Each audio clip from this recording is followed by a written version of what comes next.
मैं आपको एक रिलीजियस कहानी सुनाऊंगा और आपको गेस करना है कि इस कहानी के मेन कैरेक्टर्स का नाम क्या है।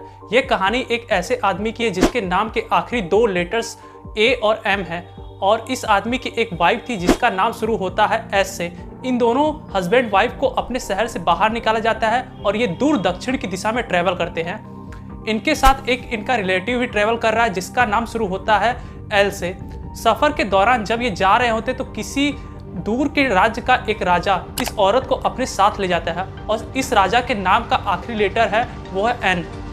कहानी में ये बहुत सी सारी चीज़ें होती है लेकिन शॉर्ट में कहा जाए तो ये औरत रिहा हो जाती है, बच के निकल जाती है उस राजा की कैद से और ये आदमी और औरत वापस लौटते हैं अपने शहर में। आप यहाँ फिल इन द ब्लैंक्स कर सकते हैं। वीडियो पॉज करके 2 सेकंड आप सोच सकते हैं। बड़ा ही आसान है। रामायण की कहानी जिसमें कैरेक्टर्स का नाम है राम, सीता, लक्ष्मण और रावण। लेकिन कैसा लगेगा सुनकर अगर मैं कहूँ यही फिल इन द ब्लैंक्स एक और कहानी से फिट होते हैं जहाँ हमारे कैरेक्टर्स हैं अब्राहम, सारा, लॉट और फिरौन। ये कहानी है प्रॉफिट अब्राहम की जो एक कॉमन प्रॉफिट है क्रिश्चियनिटी, इस्लाम और जुडिज्म के। प्रॉफिट अब्राहम शुरू करते हैं आज की कहानी जो 3 धर्म में कॉमन है।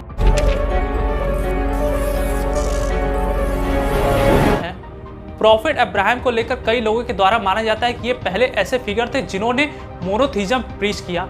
मोनोथीज्म का मतलब सिर्फ एक भगवान को विश्वास करने वाला होता है। इसका अपोजिट शब्द है पॉलीथीज्म। पॉलीथीज्म का मतलब होता है जो कई सारे भगवान को मानता है। मोनोथीस्ट कहते हैं सिर्फ एक भगवान है। यह जो 3 रिलीजन क्रिश्चियनिटी, इस्लाम और जुडिज्म है इन तीनों को अब्राहम रिलीजन की कैटेगरी में डाला जाता है और ये अब्राहम शब्द एक्चुअली में प्रॉफिट अब्राहम से ही आता है। मुस्लिम का मानना है कि एडम तो पहले प्रॉफिट भी थे, तो अपनी कहानी की शुरुआत एडम और ईव से ही करते हैं। भगवान ने एडम को क्रिएट किया। एडम को बनाने के बाद उन्हें गार्डन ऑफ ईडन में प्लेस कर दिया। इस गार्डन में 2 पेड़ लगे थे। पहले पेड़ का नाम था ट्री ऑफ लाइफ और दूसरे पेड़ का नाम था tree of knowledge of good and evil. भगवान ने कहा जो खाना है खा लो, बस इस दूसरे पेड़ से कोई भी फल तोड़कर मत खाना। मेरी यही एक ही कंडीशन है। फिर भगवान ने सोचा ये आदमी बड़ा लोनली फील करेगा, कोई न कोई हेल्पर जरूर होना चाहिए इसके साथ। तो इसके बाद भगवान ने जमीन से जानवरों और चिड़ियों को बनाया लेकिन कोई भी सुटेबल हेल्पर नहीं था। फिर भगवान ने आदम को सोने के लिए भेजा और जब वो सो रहा था तो उसकी बॉडी से एक हड्डी निकाली और उसी हड्डी से औरत बनाया। इस औरत का नाम एडम ने ईव रखा।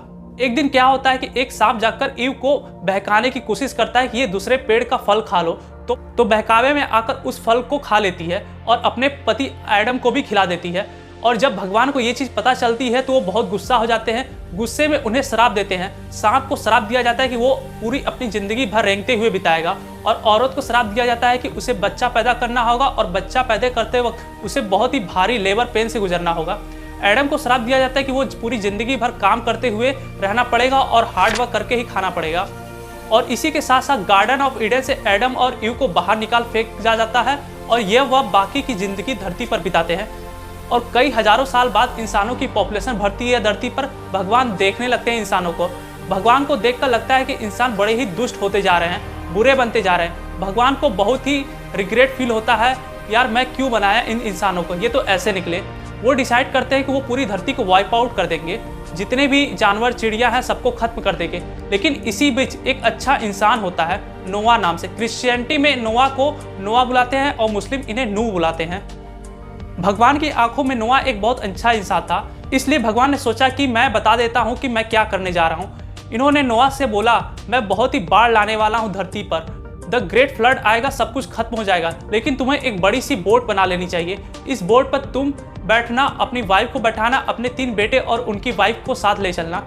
इसके अलावा जो भी लिविंग ऑर्गेनिज्म है उनके एक मेल और फीमेल को इस बोट पर लेके चलना और साथ में सफिशिएंट खाना भी लेके चलना ताकि सब जिंदा रह सको। तो भगवान नोआ का इंतजार करते हैं। जब नोआ की बोट बन जाती है तो पूरी धरती पर बाढ़ आ जाती है। लगातार 40 दिन और 40 रात बारिश होती है, 150 दिन तक। लेकिन नोआ की जो बोट थी, नोआज आर्क, ये पानी पर तैरती है और इस पे बचे हुए लोग जिंदा रहते हैं। फाइनली जाकर ये बोट अरारत की पहाड़ियों पर पहुंचती है, इकलौती जगह जो पानी के अंदर नहीं डूबी थी। टाइम के साथ साथ पानी नीचे आने लगता है और सारे जो लोग थे उन्हें नाव से बाहर आते हैं और लाइफ जीने का एक और नया मौका मिलता है। नोआ अब भगवान को ऑफरिंग करते हैं। भगवान से प्रॉमिस कराई जाती है कि वो दोबारा कभी भी ऐसे तरीके की लाइफ को डिस्ट्रॉय नहीं करेंगे। इंटरेस्टिंग चीज़ ये है कि हिंदुइज्म में भी बहुत ही सिमिलर कहानी देखने को मिलती है। राजा मनु की कहानी। एक छोटी सी मछली राजा मनु से प्रोटेक्शन मांगती है और जब राजा उन्हें बचाते हैं तो वो मछली बड़ी होती रहती है। पुराणास के अकॉर्डिंग ये मछली एक्चुअली में मत्स्य थी, भगवान विष्णु का अवतार। ये मछली राजा मनु से कहती है कि एक बहुत ही बड़ी बाढ़ आने वाली है, सब कुछ खत्म हो जाएगा, एक नाव बना लो बचने के लिए। राजा मनु एक बहुत ही बड़ी नाव बनाते हैं जिस पर वो लिविंग क्रिएचर्स, इंसान, जानवर, सप्त ऋषि को रखा जाता है। और जब ये ग्रेट फ्लड आता है तो ये बोट पर जिंदा बचे रहते हैं और मत्स्य का अवतार उन्हें हिमालय की ओर रास्ता दिखाता है। कहानी में आगे बढ़ते हैं तो अब्राहम पर एक फेमस कथा है, अब्राहम की जब उन्होंने आइडियल्स यानी पुतलों को तोड़ा था। बेसिक कहानी कुछ ऐसी है कि ये बात उस समय की है जब लोग मूर्तियों की पूजा किया करते थे। अब्राहम के पिता तेरह खुद एक मूर्ति वाले आदमी थे, मूर्तियों की पूजा किया करते थे। एक समय की बात है, अब्राहम के पिता कहीं दूर किसी ट्रिप पर गए थे किसी काम से और अब्राहम को अपनी दुकान का इंचार्ज बना गए थे। एक आदमी उस दुकान पर आता है एक मूर्ति को खरीदने के लिए। अब्राहम पूछता है कि आपकी एज क्या है? वो आदमी कहता है कि 50 साल।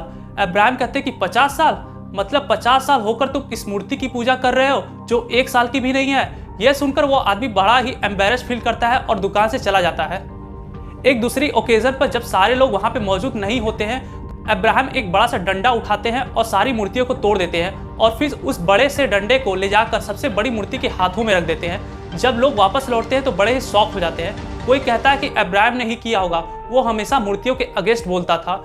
उनसे पूछा जाता है कि ये क्यों किया, तो अब्राहम जवाब देते हैं कि सारी मूर्तियां एक्चुअली में एक दूसरे से लड़ने लग गई थी और जो सबसे बड़ी मूर्ति थी उसने डंडा उठाया और सारी मूर्तियों को तोड़ दिया।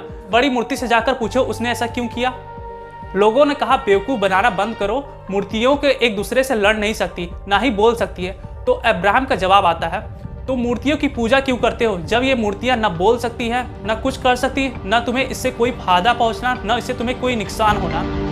अब्राहम को ऑर्डर किया जाता है कि वो एक बड़ी सी आग के अंदर जाएं और अगर अब्राहम सही है तो असली में जो भगवान है वो उन्हें बचा लेंगे। अब्राहम जाते हैं उस बड़ी सी आग के अंदर, भगवान उन्हें बचा लेते हैं। इस कहानी के चलते मूर्तियों की पूजा नहीं की जाती है जुडाइज्म और इस्लाम में।